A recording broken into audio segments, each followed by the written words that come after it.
Саламатсыздарбы, құрметті студенттер. Саржаз кәсіптік техникалық колледж физикалық қасиеттерді дамыту және жетілдіру дене тәрбиесінің пәнінің оқытушысы Самат Талғатұлы. Номер 35 топ студенттері, сабақтың тақырыбы допты тебуге арналған арнайы жаттығулар.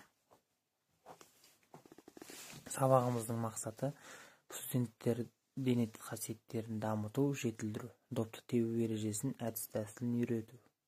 Студенттерді жолдастыққа, адамгершілікке, жасөспірім бойында спортқа деген сүйіспеншілікке тәрбиелеу. Допты тебу әдістерін үйрену. Бірінші, допты табанның жоғарғы жағымен тебу әдістері. Екінші, доптың табанның ішкі жағымен тебу әдістері. Үшінші, допты табанның сыртқы жағымен тебу әдістері.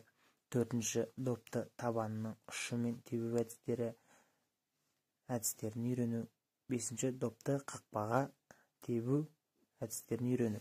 Бірінші, допты табанның жоғарғы жағымен тебу әдістері көрсетілгендей дәл осылай үй жағдайында қайталауымыз қажет.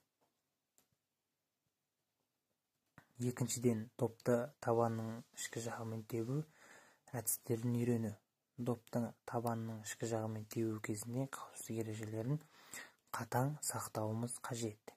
Үшіншіден, допты табанның сыртқы жағымен тебу әдістерін үйрену кезінде қауіпсіздік ережесін сақтау.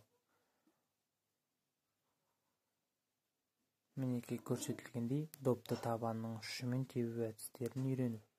Аяқтың ұшымен тебу әдісі көрсетілгендей дәл осылай қайталауымыз қажет. Допты қақпаға тебу әдістерін үйрену. Допты қақпаға тебу кезінде аяғымыздың ішкі жағымен және де сыртқы және де аяғымыздың ұшымен қақпаға бағыттауымызға болады. Құрметті студенттер, сіздерге тапсырма. Допты тебу әдістерінің қанша түрі бар білесіздер? Допты тебу кезінде қандай әрекеттер жасау керек? Допты қақпаға қандай қашықтықтан тепкен тиімді? Қазақстанда алдыңғы қатарда қандай футбол командаларын білесіздер? Құрметті студенттер, тапсырманы орындаймыз. Сау саламатта болыңыздар.